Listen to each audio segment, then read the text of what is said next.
কোরবানি কবুল হওয়ার 4টা শর্ত রয়েছে। যদি এই 4টা শর্ত আপনি পূরণ করতে পারেন তাহলে আপনার কুরবানি অবশ্যই কবুল হবে। আমরা অনেকে কুরবানি করি, কুরবানি করার পরে আমরা চিন্তা করি যে আসলে আমাদের কুরবানি কবুল হয়েছে কিনা, আমাদের যে কুরবানিটা করলাম এটা কবুল হয়েছে কিনা।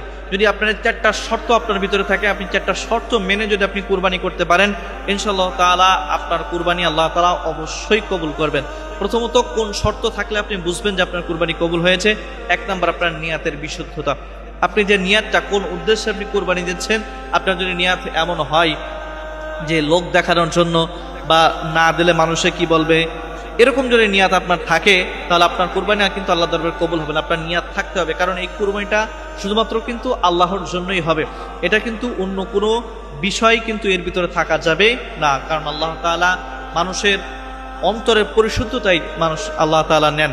এজন্য এই কুরবানিটা হবে একমাত্র আল্লাহর সন্তুষ্টির জন্য। নিয়াত আপনাকে প্রথমত এখান থেকেই ঠিক করতে হবে। এরপরে 2 নম্বরে ইখলাসের সাথে এই কুরবানিটা দিতে হবে, কারণ ইখলাস এবং আল্লাহর সন্তুষ্টি ছাড়া কিন্তু এই কুরবানি কখনোই আল্লাহ দরবারে কবুল হবে না। আল্লাহ কিন্তু এই যে কুরবানির গরুর গোশত, রক্ত, কোনো কিছুই কিন্তু আল্লাহ তাআলা চান না।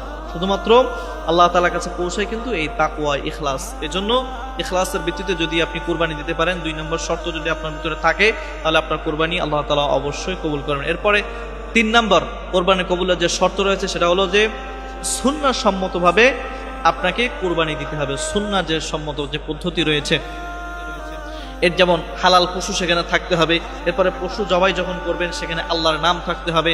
যদি অন্য কোনো উদ্দেশ্যের জন্য এখানে না থাকে যে উমুকের পক্ষ থেকে তুমুকের পক্ষ থেকে, এটা হবে না। শুধুমাত্র আল্লাহ তাআলার জন্য, উমুকের জন্য হবে না, উমুকের নামে হয় না, বা কারোর নামে হবে না যে উমুকের পক্ষ থেকে, যে আল্লাহ তাআলার জন্যই কুরবানি হচ্ছে, এরকম বিষয় থাকতে হবে, এরকম নিয়াত থাকতে হবে। পশু যেটা হবে সেটা হালাল থাকতে হবে। এরপরে 4 নাম্বার এবং সর্বশেষ এবং সবচেয়ে গুরুত্বপূর্ণ যে বিষয়টা সেটা হলো যে তাকওয়ার ভিত্তিতে আপনাকে এই কুরবানি করতে হবে।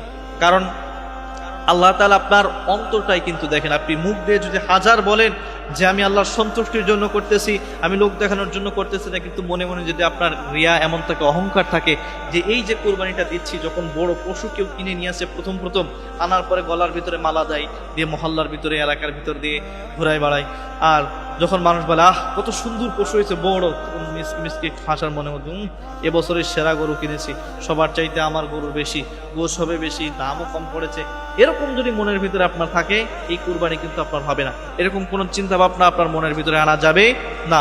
আর যদি এই 4টা আপনার ভিতরে থাকে শর্ত, তাহলে আপনার কুরবানি আল্লাহ দরবারে কবুল হবে।